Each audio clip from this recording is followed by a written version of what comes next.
ريال مدريد النادي الملكي صاحب أكبر عدد من بطولات دوري الأبطال، والبيت الذي مر منه أساطير جعلوا كرة القدم أكثر جمالاً وإثارة.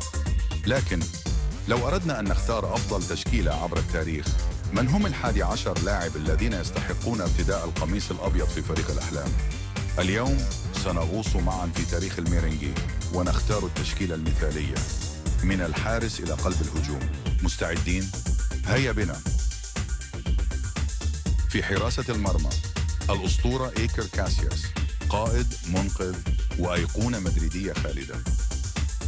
قلب الدفاع الأول سيرجيو راموس، القائد الذي صنع الفارق في النهائيات، قلب الأسد وهداف رغم مركزه. قلب الدفاع الثاني برناندو هيرو، مدافع ذكي قوي ويمتلك رؤية هجومية فريدة. الظهير الأيمن داني كارفاخال، روح مدريدية وإصرار لا ينتهي وأحد أكثر اللاعبين ثباتاً في الأداء. الظهير الأيسر روبرتو كارلوس، القوة الصاروخية التي أرعبت الحراس وأحد أفضل الأظهرة في التاريخ. الارتكاز كاسيميرو، الجدار البرازيلي، خط الدفاع الأول قبل الدفاع نفسه. الوسط الأيسر زين الدين زيدان، الفنان الفرنسي صاحب اللمسات التي لا تتكرر وأحد أعظم لاعبي كرة القدم.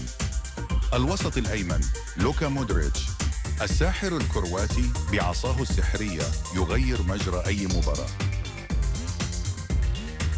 الجناح الأيسر دي ستيفانو، الأسطورة التي وضعت ريال مدريد على خريطة كرة القدم العالمية. الجناح الأيمن كريستيانو رونالدو، الهداف التاريخي للنادي، آلة أهداف وبطولات.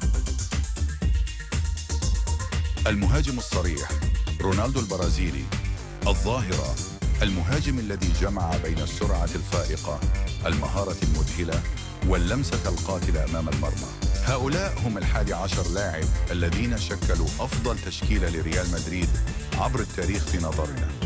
لكن كرة القدم دائما تحتمل الجدل، فمن هم اللاعبون الذين تراهم يستحقون مكانا هنا؟ اكتبوا تشكيلتكم في التعليقات.